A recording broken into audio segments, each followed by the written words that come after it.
Fascinating video. A group of Russian soldiers surrendered to the Ukrainian army after their trench was surrounded.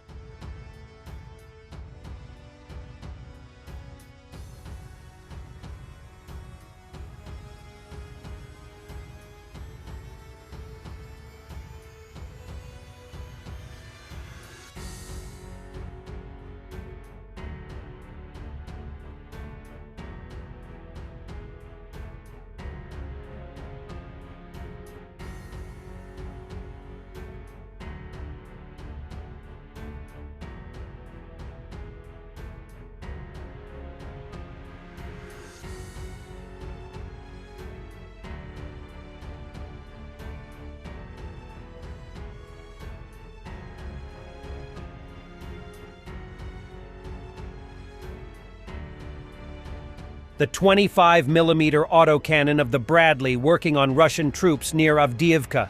You don't want to be at the receiving end of this.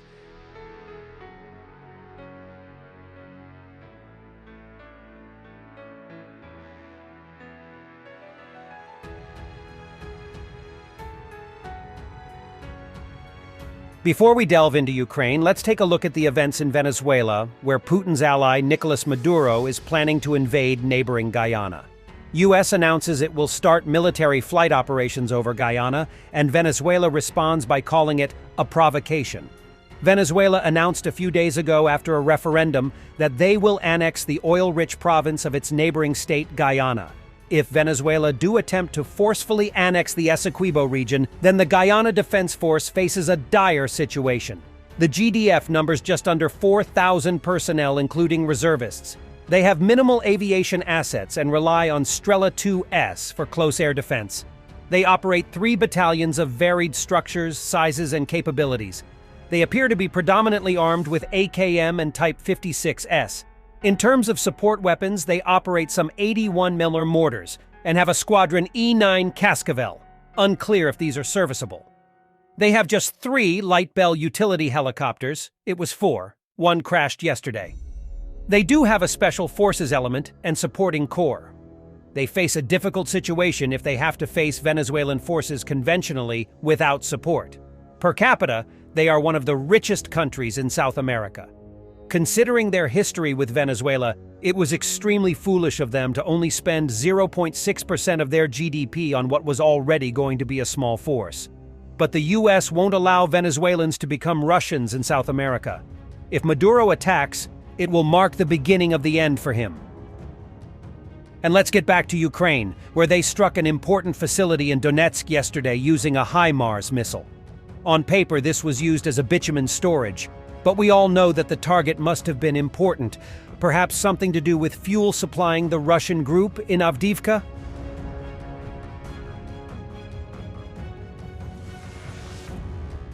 This clip of Russian opposition politician Vladimir Ryzhkov on TV in 2004 has recently resurfaced thanks to current time TV.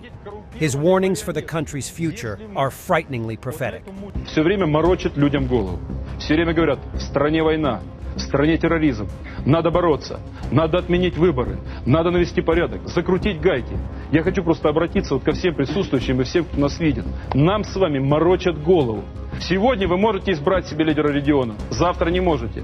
То есть получается, что нас с вами держат за быдло, за болванов. Жириновского мы, оказывается, у нас хватает ума избрать. Путина нам хватает ума избрать. А вот, извините, губернатора мы уже угодья, мы не можем избрать. Извините за слово, впаривают диктатуру. Нам впаривают коррупцию. Нам впаривают лишение каждого из вас последних прав. Вы не будете знать ничего, что происходит. Вы будете кушать только вранье. Вами будут руководить коррумпированные марионетки. Если мы вот на эту мульку поддадимся, про твердую руку, про вертикаль, которая 5 лет разваливает страну и хотят дальше разваливать. Если мы на это поддадимся, запомните слова одного чиновника царской России. Он говорил: мне дела нет до России, у меня есть царь. Вот девиз новой власти. Им дела нет до России, у них есть царь.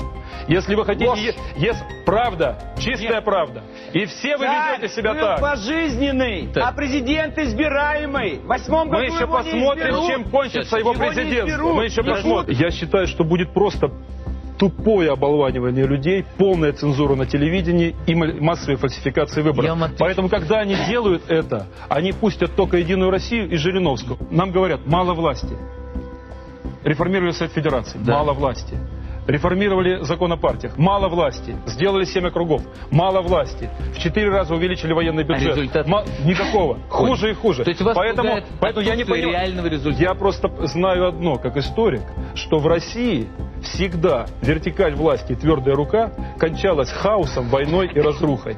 Apparently, a captured M2A2 ODS-SA being flown by a Russian soldier. If true, this is the second M2 captured and is in good condition.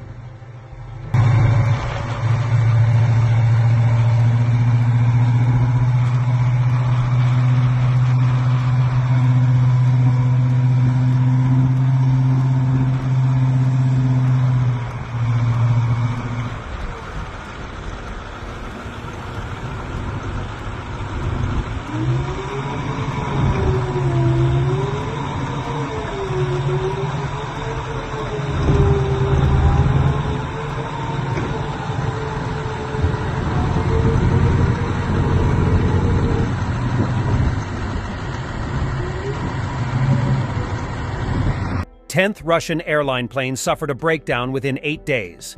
The S-7 Boeing 737 returned to Tolmachevo due to both engines failing this morning. On takeoff, passengers heard the sounds of explosions and saw flames from the turbines. The Transportation Prosecutor's Office said there were 176 passengers on board the S-7 Novosibirsk-Moscow flight. The company reported a fluctuation in the revolutions of both engines with subsequent restoration.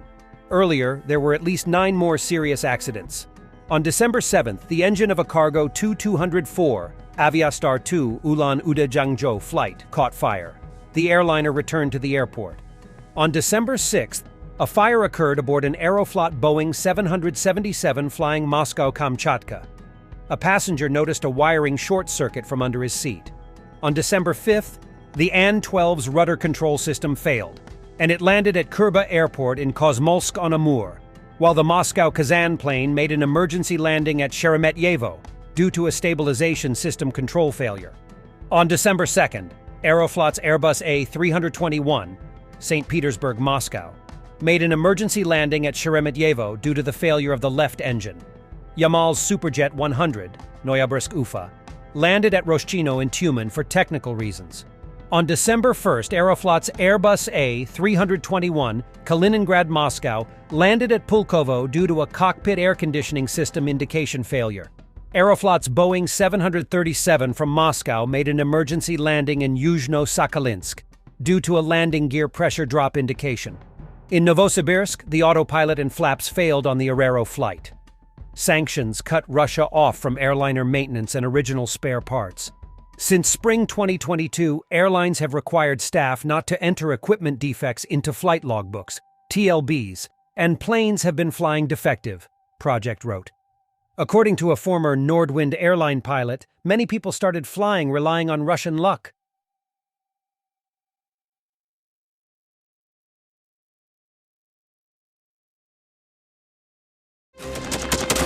Thanks for watching, and don't forget to subscribe. Also, if you want to support Warthog Defense, please become our member and get early access to new videos, exclusive members-only videos, and become administrator in comment section. The membership link is in the description. Rescues